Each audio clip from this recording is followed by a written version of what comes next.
When you're ready to set up the basic menu structure for your website, you might have the information either in an Excel sheet or a Word document. If you have your information in an Excel sheet, you might have them like this, where column A is your top menu items, column B is your main menu items, and column C is your sub-menu items. But for visualization, it's often easier to have it in a Word document. And this is my Word document. I have the same menu structure down here with the top menu, main menu, sub-menu. And this is what it's going to look like on the website. But it's easier to copy and paste from Excel, so I'm going to use that to create the same structure in Business Central. And first of all, I want to create all the information code and information values for the menu structures. So I'm going to go to my information code list.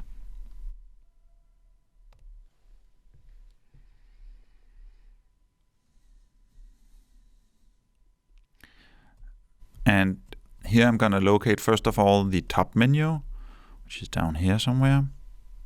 And I'm going to create all the top menu items that I'm going to use.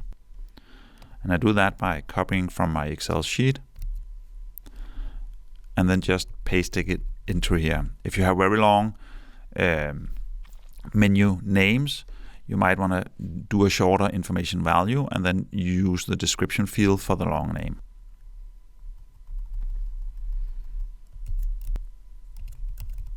And I'm just going to copy all 3 top menu items into Business Central.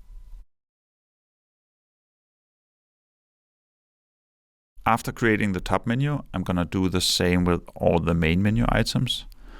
And I think we'll just speed up the video so you don't have to wait on me doing that. And I'll do the same for the sub menu after the main menu. But basically, I'm going to create all the menu items that you saw in the Excel sheet / Word document. Now I have created all the menu items I'm going to use on the website. And now I have to go again to the master data hierarchy.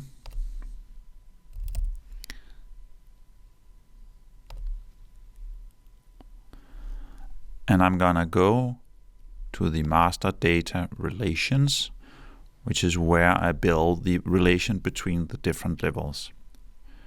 So as you remember, the first top menu I had was my bikes. And these get entries number 2, but they're going to be related to the root B2B shops. So I'm going to write 1 here, that way. And below my bikes, I have a main menu. And the first one was city bikes. And these are related to the top menu bikes. So in my parent entry number, I want to write 2.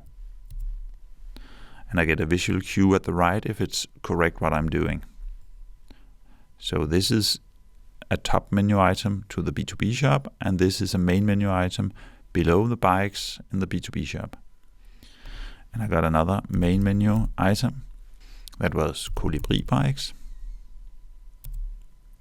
And again, it's related to the same top menu as the city bikes, 2. And already now I'm able to see this in a more hierarchically or graphical way.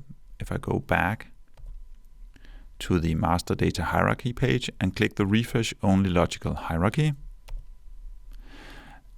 I can see how stuff relates, how menu items relates by the indentation in the description field. So this looks correct.